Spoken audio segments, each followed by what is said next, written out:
வணக்கம், welcome to அறுசுவை அடிசில். நம்ம இன்னைக்கு அறுசுவை அடிசில்ல சிக்கன் பிரியாணி டேஸ்ட்டில் சேமியா பிரியாணி எப்படி செய்கிறதுன்னு தான் பார்க்க போகிறோங்க.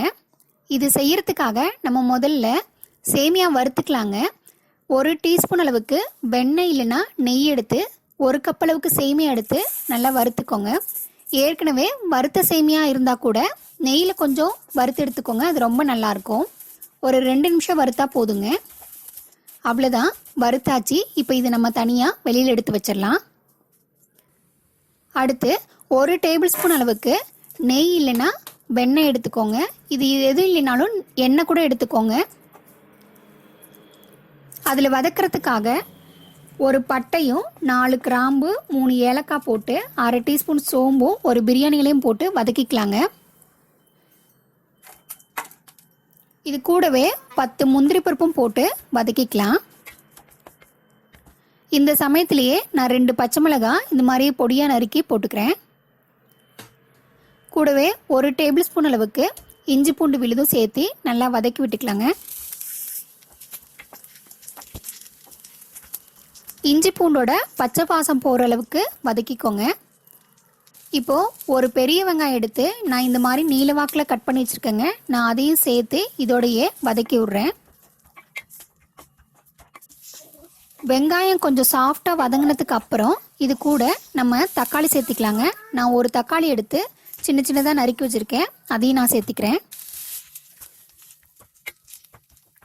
இது சேர்த்து நல்லா வதக்கிடும் போதே கொஞ்சம் 1 டீஸ்பூன் அளவுக்கு உப்பு போட்டுக்கலாம். உப்பு போட்டு ஒரு 2 நிமிஷத்துக்கு வதக்கி விடுங்க.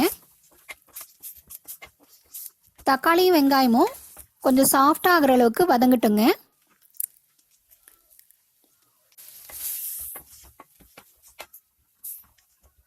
இந்த சமயத்திலேயே நம்ம காயெல்லாம் சேர்த்திக்கலாம். 1/4 கப் அளவுக்கு கேரட்டும் 1/4 கப் அளவுக்கு பீன்ஸு 2 டேபிள் ஸ்பூன் அளவுக்கு நான் பச்சை பட்டாணி எடுத்திருக்கேன், அதையும் சேர்த்து நல்லா வதக்கி விட்டுக்கலாங்க. இந்த சமயத்தில் நம்ம மசாலாவும் சேர்த்திக்கலாம். நான் 1/4 டீஸ்பூன் அளவுக்கு மஞ்சத்தூளும் 1/4 டீஸ்பூன் அளவுக்கு மிளகாத்தூள் 1/2 டீஸ்பூன் கரம் மசாலா சேர்த்திருக்கேன். உங்களுக்கு காரம் இன்னும் கொஞ்சம் வேணுனாலும் சேர்த்தி மிளகாத்தூள் போட்டுக்கோங்க. அவ்வளோதான், இது வதக்கி விடலாம்.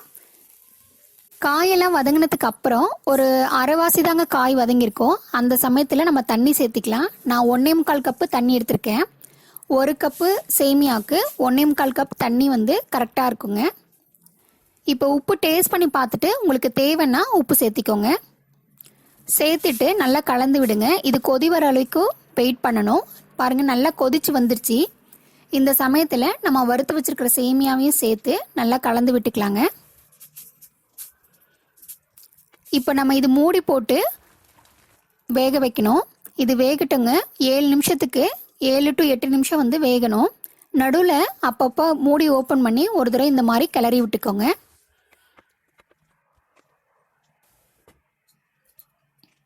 பாருங்க, எனக்கு ஒரு 7 நிமிஷம் ஆயிடுச்சு. சேமியா நல்லா வெந்துருச்சுங்க. இது ஒரு தடவை கிளறி விட்டுட்டு ஒரு 1 நிமிஷத்துலேருந்து 2 நிமிஷம் வரையும் லைட்டாக வேக விட்டால் போதும். அவ்வளோதாங்க, சேமியா ரெடி ஆயிடுச்சு. இப்போ நீங்கள் அடுப்பை ஆஃப் பண்ணிடலாம்.